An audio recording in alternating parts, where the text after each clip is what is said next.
সৃষ্টিগতভাবেই একজন বুদ্ধিদীপ্ত প্রাণী, এটা ভুল কনসেপ্ট। সৃষ্টিগতভাবে আমাদের মধ্যে জ্ঞান ছিল না, আল্লাহ পাক আমাদেরকে জ্ঞান শিক্ষা দিয়েছেন। কথা বুঝতে পারছেন? একটা মতবাদ তাদের আছে অভিজ্ঞতাবাদ, মানে মানুষ অভিজ্ঞতা থেকেই শিখে। আরেকটা আছে সমন্বয় মতবাদ, আপনারা তো এগুলো অনেকে পড়েছেন হয়তো। এর বাইরে যে একটা মতবাদ আছে যে আল্লাহর পক্ষ থেকে ওহী ভিত্তিক মানুষ জ্ঞান শিখে, এই মতবাদ কোনো দার্শনিকের বইয়ে স্থান পেল না।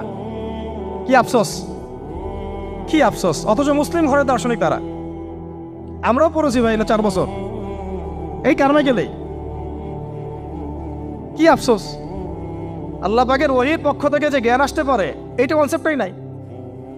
অথচ এখানে কোরআনে আল্লাহ পাক বলছেন ওয়াআল্লামা আদামাল আসমাআ কুল্লাহা, আমি আল্লাহ আদমকে সমস্ত নাম শিক্ষা দিয়েছি। সুবহানাল্লাহ।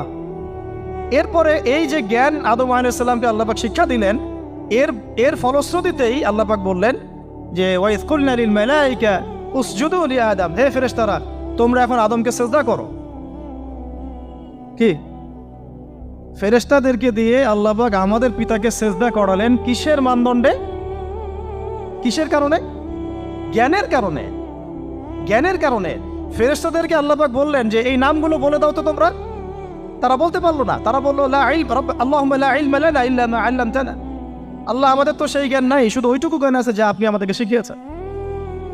তখন আল্লাহ পাক বলেছিলেন যে আমি যা জানি তোমরা তো জানো না, আমি কি বলি নাই যে আমি আসমান জমিনের গায়েবের সব খবর জানি? তখন আল্লাহ বললেন যে তোমরা সবাই সিজদা করো আদমকে। তাহলে আমাদের পিতাকে খলিফা করা হলো, জ্ঞান শেখানো হলো, আল্লাহ পাক নিজে শেখালেন, ফেরেশতা মণ্ডলীদের দিয়ে সিজদা পর্যন্ত করালেন কিসের মানদণ্ডে? আরো আসতে বলেন, জ্ঞানের মানদণ্ডে। এখন যদি আমরা একটু প্রশ্ন ছুড়ে দেই নিজ নিজ বিবেকে, আমরা কি সেই ওহীর 10টা সূরাও শিখেছি? 10টা পারা কি পড়া হয়েছে কখনো? 10টা সূরারও কি অর্থ জানি? অনেকে তো 10টা আয়াতের অর্থ জানি না। আমরা কি সেই ওহীর 10টা হাদিস শিখেছি? তাহলে আমরা কোথায় সম্মান খুঁজতেছি? পশ্চিমাদের কাছে? বলেন।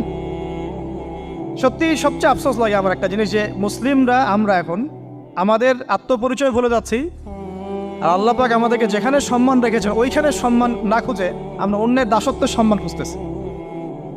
আল্লাহ আমাদেরকে বোঝার তৌফিক দান করে। এটা অজ্ঞতার কারণে হচ্ছে। আমাদের কাজ তাদেরকে সচেতন করা বা তাদেরকে মেসেজ পৌঁছে দেয়া।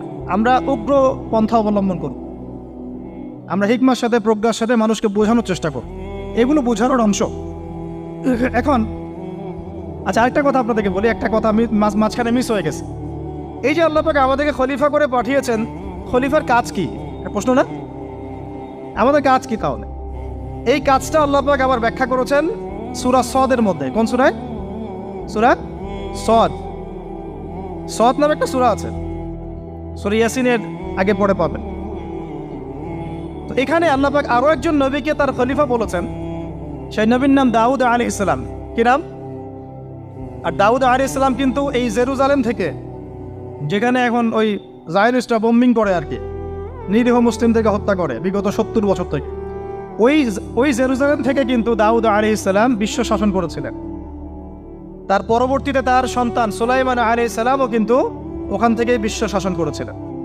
আর এখনকার বনু ইসরাইল দাবিদার এই জায়নিস্টরা, তারাও কিন্তু ওই ফিকিরই করছে, ওখান থেকে তারা বিশ্ব শাসন করতে চায় এবং তারা মনে করে তাদের একজন মাসিহ আসবে, সেই মাসিহ আসলে তারা বিশ্ব শাসন করবে। আমরা সেই মাসিহের নাম জানি মাসিহুদ দাজ্জাল। কি নাম? এই দাজ্জালকে ওরা ওদের সত্য মাসিহ মনে করে, আমরা জানি হচ্ছে মিথ্যা ভণ্ড প্রতারক মাসিহ, অথচ ওরা মনে করে এটা হচ্ছে সত্য মাসিহ। এই জায়গায় তারা ধোঁকা খাচ্ছে। অথচ সত্য মাসিহ হচ্ছেন ঈসা আলাইহিস সালাম, যিনি আবার শেষ জামানায় আসবেন এবং তার হাতেই এই মাসিহুদ দাজ্জাল মারা যাবে এবং তারপরে পুরো বিশ্বে আবার ওই খিলাফা কায়েম হবে। ওই যে খলিফা, ওটা সারা বিশ্বে কায়েম হবে, এই টাউন হলও বাদ যাবে না ইনশাআল্লাহ। এটা মানুষ মানতে চাচ্ছে না, কিন্তু মানুষ না মানলে কি? আল্লাহ পাকের নকশায় সব আঁকা আছে কখন কি হবে। কে কে কল্পনা করেছিল যে আজকে আপনারা বসে এখানে দিনের আলোচনা করবেন? কল্পনা করা যায় তো? যে শব্দগুলো আপনারা বলছেন এগুলো বললেই তো নাই গায়েব, এখন বলছেন। কেউ কি কল্পনা করেছিল যে হঠাৎ করে এমন একটা সময় চলে আসতে পারে? কেউ কিন্তু কল্পনা করেনি, আল্লাহ পাকের নকশায় ছিল। এখানে আমাদের একটা আফসোসের কথা, এখানে মাস্টার মাইন্ড আল্লাহ রাব্বুল আলামিন। প্রকৃত মাস্টার মাইন্ড কে? আমরা ক্রেডিট নেওয়ার প্রতিযোগিতায় ব্যস্ত হয়ে আছি এখন, কার কত ক্রেডিট নেওয়া যায়। এখানে একক ক্রেডিট পাওয়ার যোগ্য কেউ না, সমস্ত ক্রেডিট কার?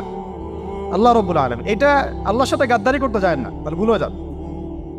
কারণ আমি বারবার বলেছি আপনাদেরকে, কোরআন থেকে একটা শিক্ষা আমরা শিখেছি, একটা কওম যখন মাজলুম থাকে, দুর্বল মাজলুম জুলুমের শিকার হচ্ছে, আল্লাহ পাক সেই কওমটাকে বাঁচান, কোনো না কোনো একজন ত্রাণকর্তাকে পাঠান, কোনো একটা সূরতে আল্লাহ পাক সেই কওমকে বাঁচায় দেন। আবার যদি এই নিয়ামতটা পাওয়ার পরে ওই কওম আবার এই জুলুম শুরু করে, আবার আল্লাহ দ্রোহিতা শুরু করে, আল্লাহ পাক তার চেয়ে বড় জালেম চাপাই দিন। কথা বুঝতে পারছেন? আল্লাহর সাথে গাদ্দারি করতে চাই না, আল্লাহ পাক আমাদেরকে বোঝার তৌফিক দান করেন। আর খলিফার কাজটা কোথায় পাবেন, কোন সূরায় ভাই বলেন? সূরা সাদে আল্লাহ পাক দাউদ আলাইহিস সালামকে খলিফা সম্বোধন করে বলছেন, ইয়া দাউদ, কি চমৎকার আহ্বান, ইয়া দাউদ, হে দাউদ।